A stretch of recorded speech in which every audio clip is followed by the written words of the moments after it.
What are some of the examples of policies that protect your income? Yeah, the main two policies that protect your income are life insurance and disability insurance. The most important policy is the one that's actually going to pay out when you die. At the end of the day, if I go back, 6 months later to do the claim, is the check big enough? Is the biggest question.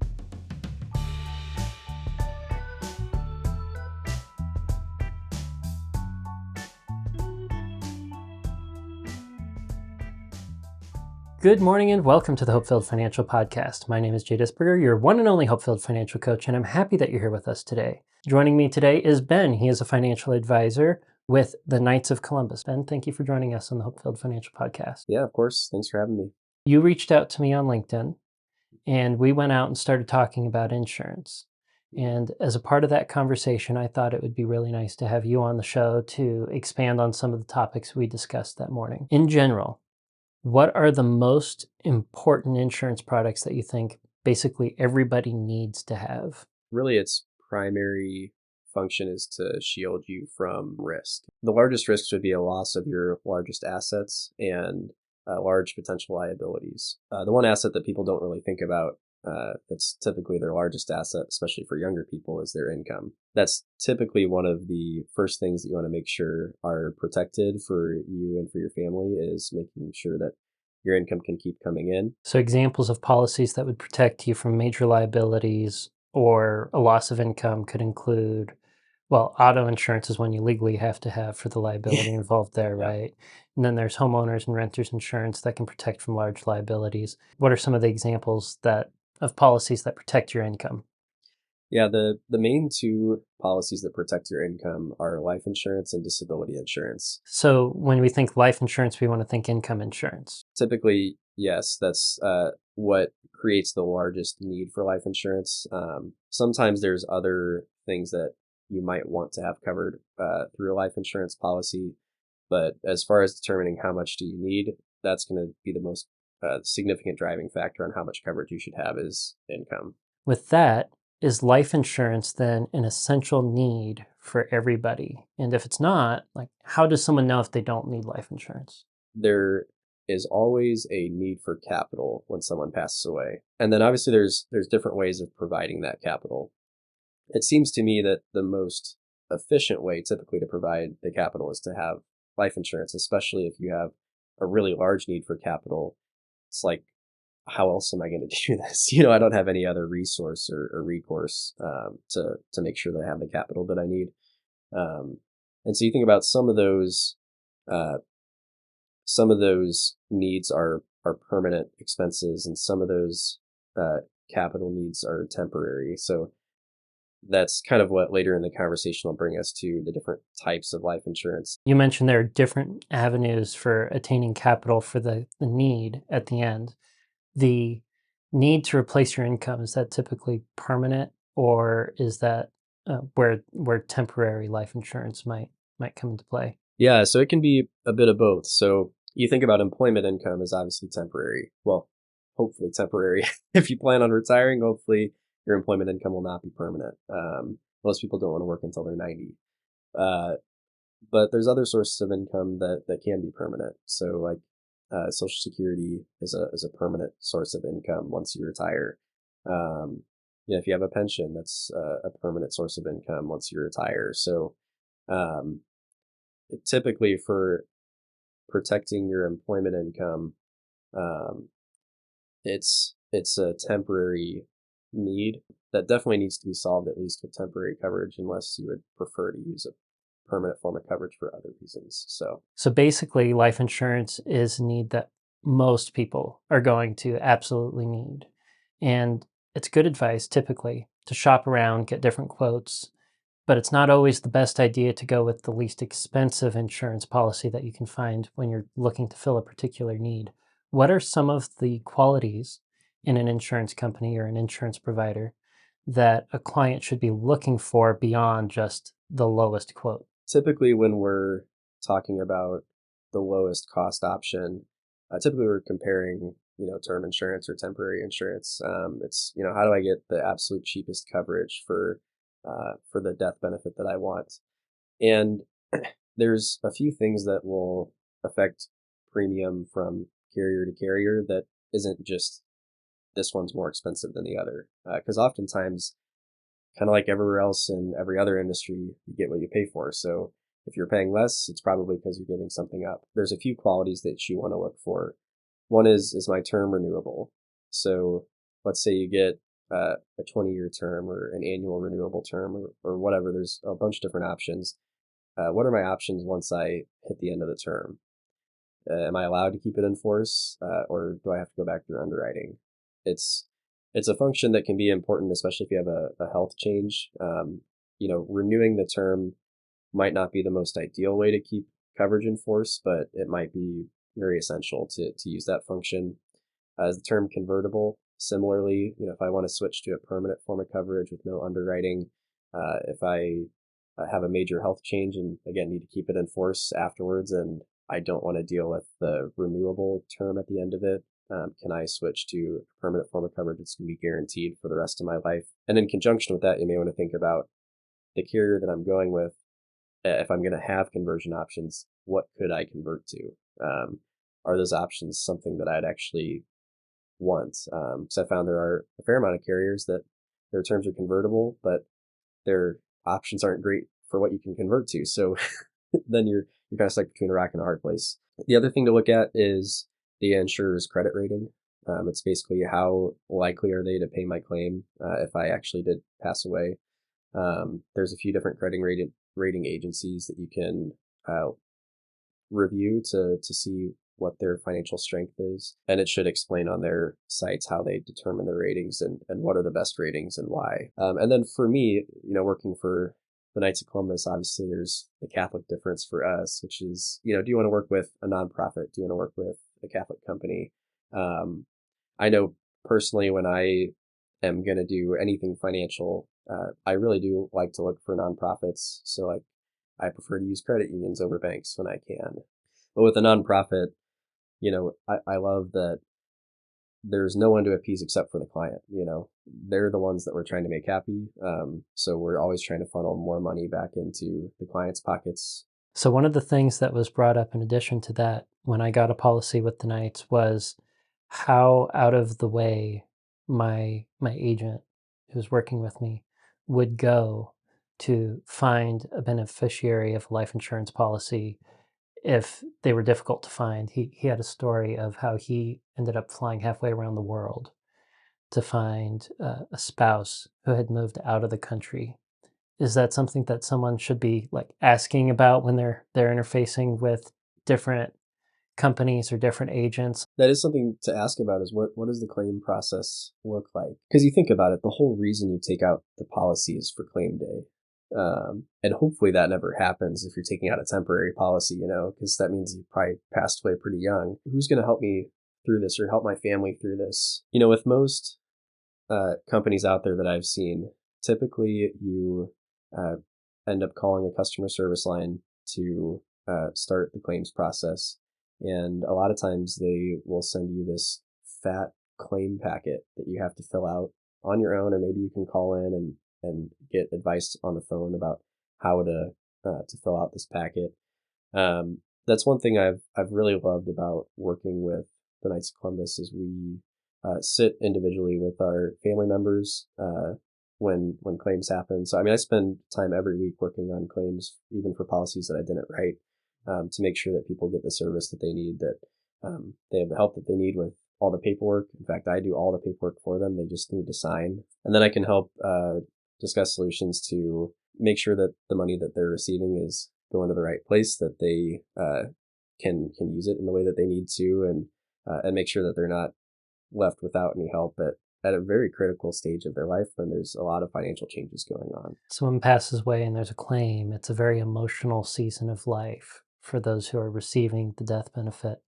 And it can be very challenging to make healthy financial decisions at that point. And it's very, very nice to have someone to walk with you through that. Yeah. And it's been a really interesting experience, sitting down with people who have just gone through a loss. And I usually do it at least a few times a month. It really brings the process full circle for me too, because I see how these policies can impact these families. And I think there's really something lacking in agents that don't have to go through that, because they don't really see the impact. And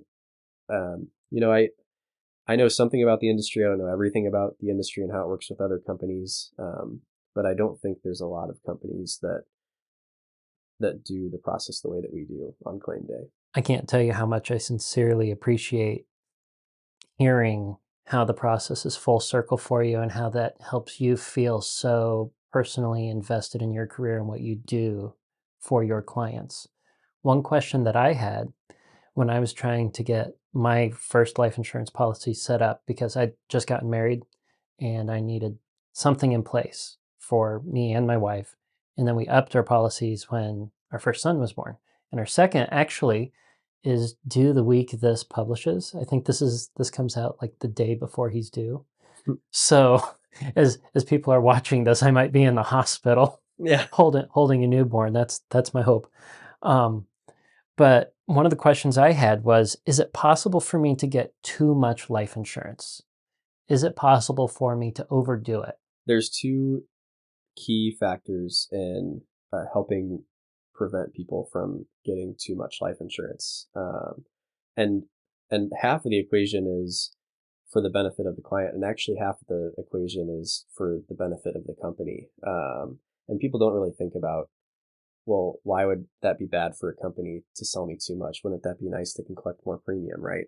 But really, insurance companies are very concerned about risk, just like you are, because you're concerned about risk. You want to make sure that you pass your risk off to the company, and the company's concerned about, are we going to take on too much risk? So they don't want to disproportionately assign risk on their books to specific clients if they don't have to.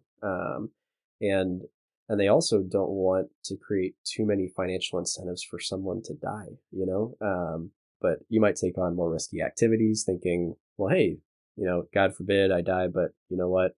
I've got this policy that's, 10 times more than I should have. So my family will be great.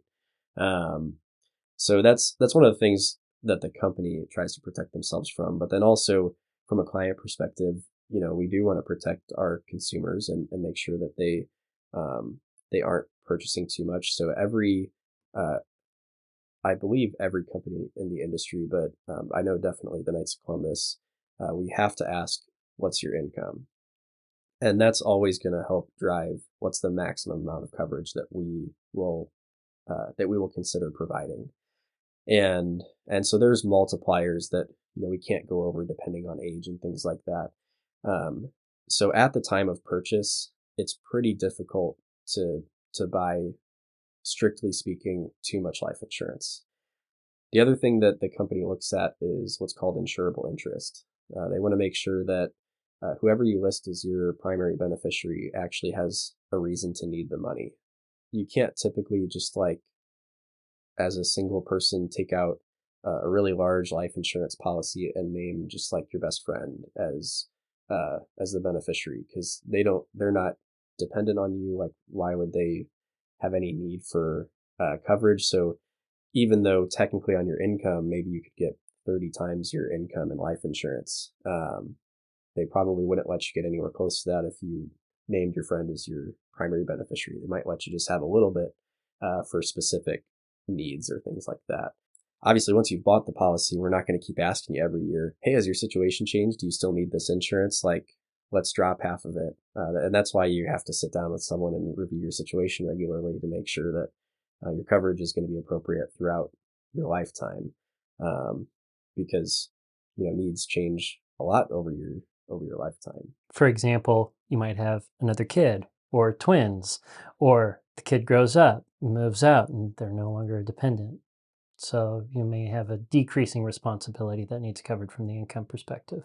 Yeah, typically the need for life insurance looks kind of like an upside down U, where it goes up at your peak earning years and then it comes back down in retirement.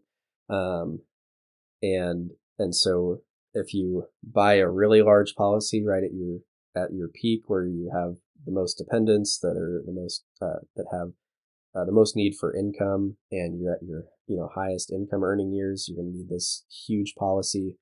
But typically your strictly speaking need for that coverage is going to decline by the time you get to retirement, because there aren't as many dependents who really need that income, and hopefully you have other resources to help protect your family at that time from your loss. One thing that you made me think of, you said that there was a cap that the Knights of Columbus would look at, or insurance companies in general.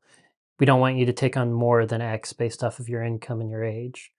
When you're doing that analysis, do you look at policies that they might have outside of that, be it group insurance through their work, and you take that into account? And is that something that other insurance agencies or companies will be looking at as well? Yeah, I believe every company is going to have to ask about other insurance. I know with the Knights of Columbus, we do. We have to disclose income, your total death benefit with other companies, and we coordinate that together.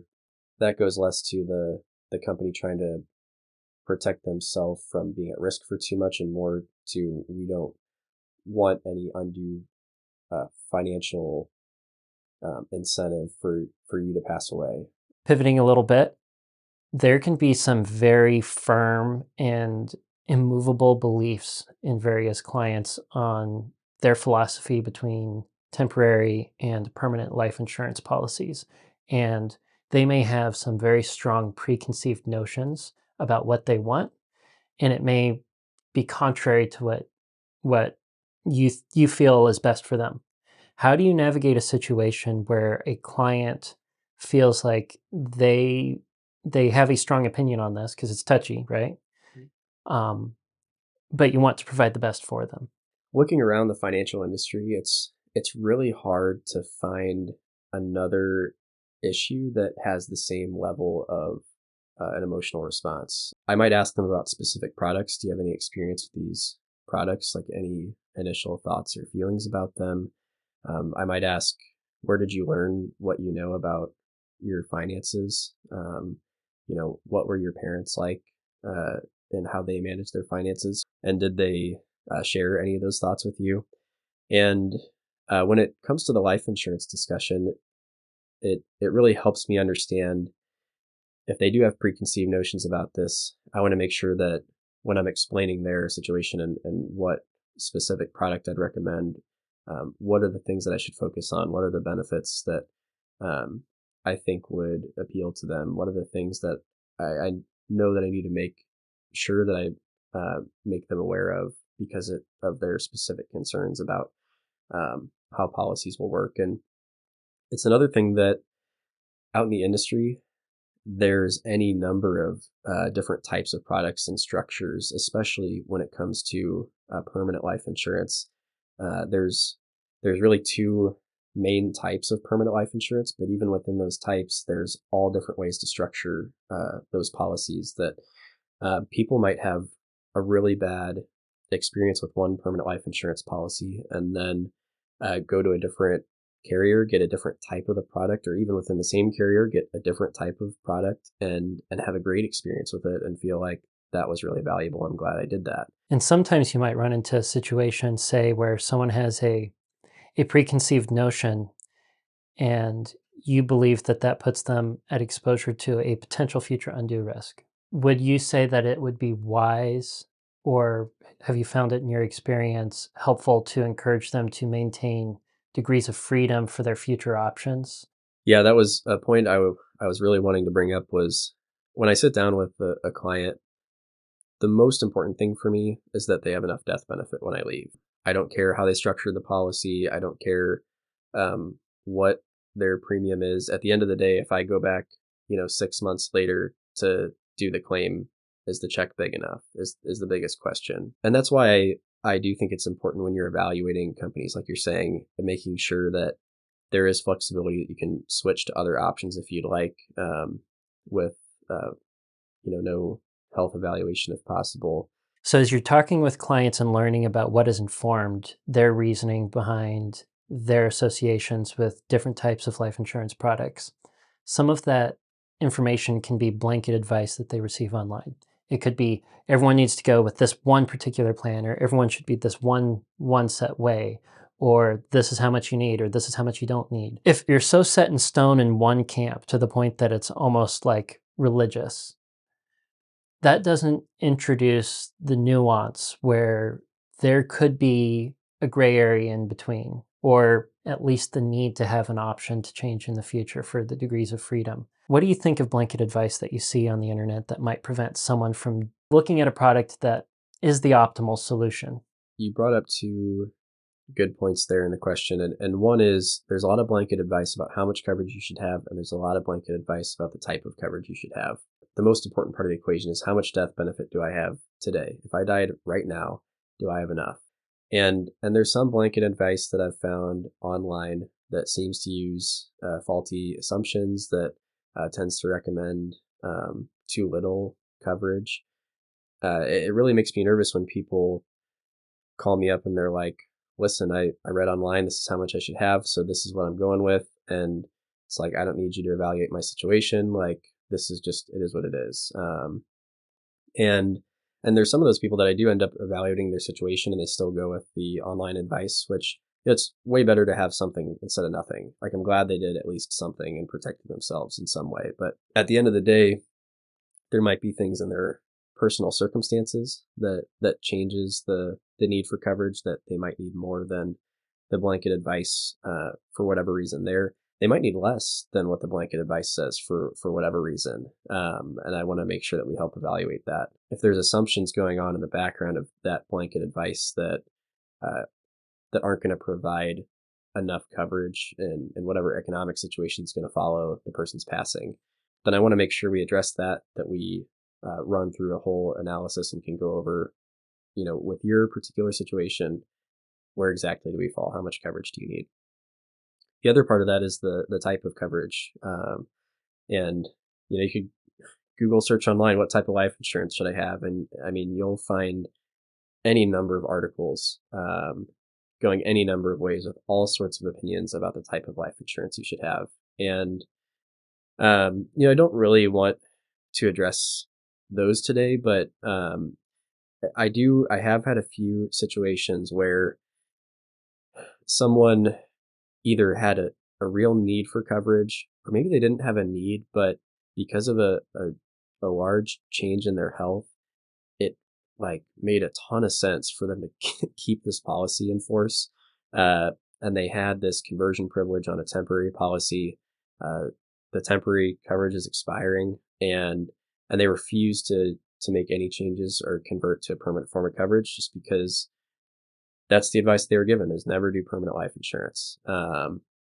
And I think when you hold so religiously to those, that blanket advice can be really dangerous in your financial program. So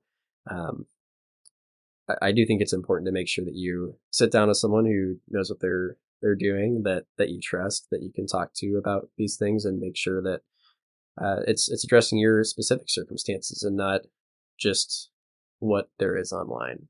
The two things that speak to me from that answer are, one, you may have a plan that goes along with some blanket advice, but that plan may not come to fruition. You might run into a bump in the road, and it's important to maintain your degrees of freedom and be open-minded to options that can actually solve your problem better than your preconceived plan might have had. When it comes to the portion of a strategy that leans on term life insurance, I've seen two types of strategies, and this is somewhat applicable for individuals in my age group, something I'm actually looking at. You can go with buying shorter term policies over time as your responsibilities increase and your need for the insurance increases.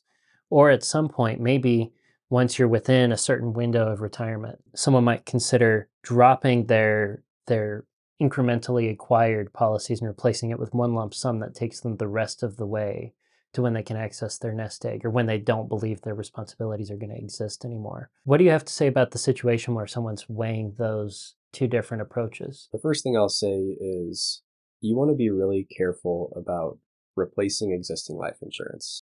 There are definitely times where it makes sense, and I've encountered them, whether they're in the wrong product, or maybe a company just has a higher premium, and for the same benefits we can get the same coverage with a lower premium. But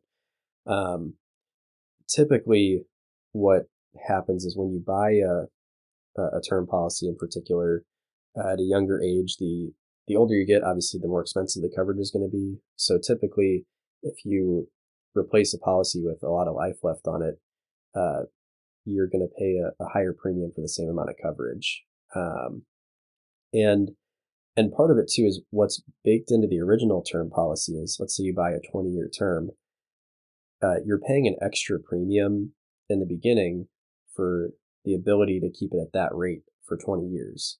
So if you cancel it 10 years in, I mean, you essentially paid extra money for the last 10 years of coverage that you didn't end up ever using. As far as protecting your health and insurability, I think the more important thing to think about is, am I getting enough coverage early? And if you anticipate that your needs are going to be increasing a lot in the near future, I'm a big proponent, at least personally, of getting additional coverage than maybe you strictly speaking need right now, knowing, hey, 2 years from now or 5 years from now or whatever, I'm going to have these major income changes, or I'm going to have a growing family. And you never know what sort of health change is going to come up. And you definitely don't want to be caught where you don't have enough coverage and you need to get more. If you have enough coverage and you need to extend it, that's less concerning of a problem for me, because especially if you get your coverage through a company that has renewability and conversion options, then that problem can be solved in other ways. And I have multiple stories between me and other agents that I've worked with of people who find out about a major health event, like on their honeymoon or, within their first year of marriage. And it's like, well, what do we do now? Like, we can't get life insurance because I just got diagnosed with cancer, 2 weeks in. What are we supposed to do? So, actually, interesting, a personal story. Obviously, because I work in the industry, I'm like really passionate about getting life insurance. And my wife Lucy and I did our exams for our first life insurance policies the Monday after we got married, right before we went on our honeymoon. So we got married on a Friday. Monday we did our exams, left I think Monday afternoon for our honeymoon. So which not everyone necessarily has to do that. I mean, maybe it's an advisable way to do it, to make sure that you get the coverage that you need when you need it. Because, hey, we would have had it done if we had a random diagnosis on our honeymoon. And I would think about, hey, we don't have children right now, but we're planning on having children in the next couple of years. If one of us passed away before we had kids, we wouldn't need quite as much coverage. But definitely once we have kids, we need a lot more coverage. I would definitely feel comfortable taking on the amount of coverage you'll need once you start having kids within a couple of years, to protect your insurability.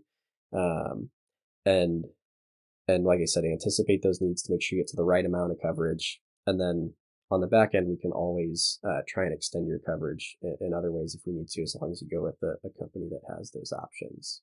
So that addresses not only the cost comparisons there a little bit with trying to optimize how much premium you're paying for the coverage that you need, but also the question of insurability. With your personal story and the getting the medical evaluation right before the honeymoon, is it possible, or even a wise path, to try to get your evaluation and your policies in place before the wedding, but after you're engaged? I know that some engagements can break off and there's a risk there, and then you have to go cancel it. But before you even end up married, is it possible to establish the term policies then leading up to the wedding? It depends on the company, because that goes back to the insurable interest question. Yeah. Some companies might argue that, well, if you're engaged, you're not married yet, you aren't technically, by a legal definition, right. And obviously I'm not a lawyer, but dependent on each other, because so they might not be able to offer the coverage that you would want because there isn't an insurable interest yet. I'm just imagining now a comical situation where you're at the altar, you get married, you walk back to the back of the church, you sign the Blood yeah, draw. yeah. You sign the marriage license, and then you turn and you get your blood drawn, and you Yeah. walk out to the limo, and everyone's throwing rice. You Yeah. got a little Yeah. bandage on your arm. There may be an extent to which it's like, are we anticipating too much? Maybe like, because like, how far could you take that? Like, hey, I just started dating this girl. Like, Right. do I protect my insurability now? It's like, I mean, I don't know. Like, what you're doing with this girl and how serious you are and how much you think you're going to get married and all this stuff. But like, also, how long are we going to get to a point when you're actually going to need the coverage? I think it actually end up deferring to an insurance company to analyze the risks there and associated. What's the likelihood that they stick together and actually get married, and at what point is the line like for where that Yeah, wouldn't if be? only actuaries, instead of just doing mortality expectancy, they also did relationship expectancy to determine whether we could place a policy on someone who's dating, right? I mean, y'all are experts on risk analysis, so I Yeah. would be very interested in the results from that. I got one more question for you. If you're working with a potential client and they are not motivated to get life insurance, you see objectively that they have a need for it. They have responsibility, people are dependent on their income, but they just seem to be, maybe I'll look at it later, or I just don't think it's right today. What do you do to help a client in that situation? How do you help motivate them? That's why it's very important for me to do a full financial review of their situation. So that way I understand what other factors might be impacting their need for coverage, or why might they feel like they don't have a need. Like if I knew they're expecting a huge inheritance or something, uh, maybe that's something that they're like, well, if something happened, like that would take care of us. And and one thing I will say on inheritances, whether it's when you're looking at retirement, looking at you know insurance, you can't count on it. Like you never know what the person who is planning on giving you the money is going to go through, and you never know if they might change their mind, decide to give all the money to charity or something. So you do want to be careful about things like that because it's really out of your control. Yeah, it's important to understand their full picture to know one why they might be saying what they're saying, but also to really understand what would life be like for the survivors. And really with any type of insurance, the thing that I focus on is the consequences of not having coverage. If you didn't have anything in place, what would life look like for your spouse or for your kids, for your family? And so if I can show them, listen, you're used to this standard of living and they're going to be at this standard of living, you might say, well, they could make that work. Oh, they'll be fine on half the income or a quarter of the income. Typically, the most frequent objection that I come across is, I just don't know if we can afford the premium. If you can't afford the premium now, how are you going to afford the loss of income if something happens? If your family's standard of living is going to be cut in less than half because of the shortage that you have in coverage, what would you want to live through yourself? What sort of legacy do you want to leave for your family too? Man, he loved me so much, or she loved me so much that he or she took out, this coverage to make sure everything would be okay, that I don't need to worry financially about anything. I've never had someone on claim day say, man, this check is too big. Can you like take some of this back? Like that is never the complaint. They never ask, hey, was this a term policy or was it a permanent policy? The most important policy is the one that's actually going to pay out when you die. As a devil's advocate thing, Yeah. because I've seen a situation kind of like this. I'm going to modify it a little bit so it's not identifiable. What if someone came back to you, you sit down and you lay out the situations? If I die, the main breadwinner goes, I don't want to have my spouse or my family so comfortable that if they go uh, and they stop working, and they're now quote unquote loaded, that someone might be wanting to court them or remarry them, and I'm worried about that situation and them being taken advantage of. Well, the first question I would have is, how much do you trust your spouse? because at the end of the day, like they're the ones that are going to be making the decisions. That, if someone comes courting, they're going to have to help, evaluate who is this person. Are they worthy to like be the, father or mother to my children? And so part of it is, they'll have to see through that, if it starts coming, but also what are the consequences the other way? If you don't have enough coverage, then what position does that put your spouse in? Where, especially if you're the primary income earner and they have to go find someone to take care of them. We look at this, and at least I do, as if something were to happen to me or something were to happen to my spouse, I want one of us to be able to maintain our standard of living and stay at home and take care of the kids. Like if something happened to my wife, something happened to Amanda, I'd want to stay home with the kids. I'd want to raise them. I'd want to homeschool them. That I can imagine situations where some families are like, well, that's not our goal. I would like to make sure that our plan is that one of us goes back to work and that we have enough maybe from the death benefit to take care of childcare, because I think it's going to be good that one of us stays working. I mean, that's a plan. Yeah. That's a solution. If they have a vision for that and that's the way they want it to go, and it puts them for other reasons at undue risk, how do you come back to that sort of situation? Everyone's Yeah. plans are different. Well, and that's part of, the whole insurance picture is insurance is not a plan.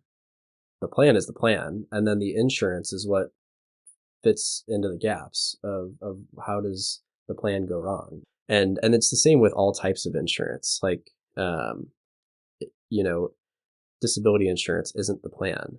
It's, okay, if I'm disabled, what do we want life to look like? Now, how do we provide for that? Thank you for being on the show. If someone wanted to learn more about the Knights of Columbus or find you in particular, reach out to you for discussing their insurance needs, where can they find you, and where should they look?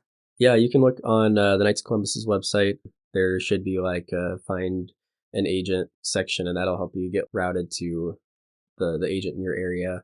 We're all qualified across the country. So if you want to talk to me specifically, there will probably be some information in the comments section or in the description. Definitely reach out to someone locally too, so that way they can sit down and go over your particular situation. And if you want to learn more about what the Knights of Columbus does, again, there should be a link in the description that goes over all the stuff that we're involved in, whether it's financially or philanthropically. So.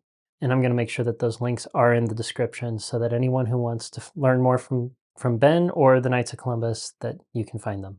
Thank you again for joining us on the show. I really enjoyed this conversation, and I think it provided a lot of value to our listeners.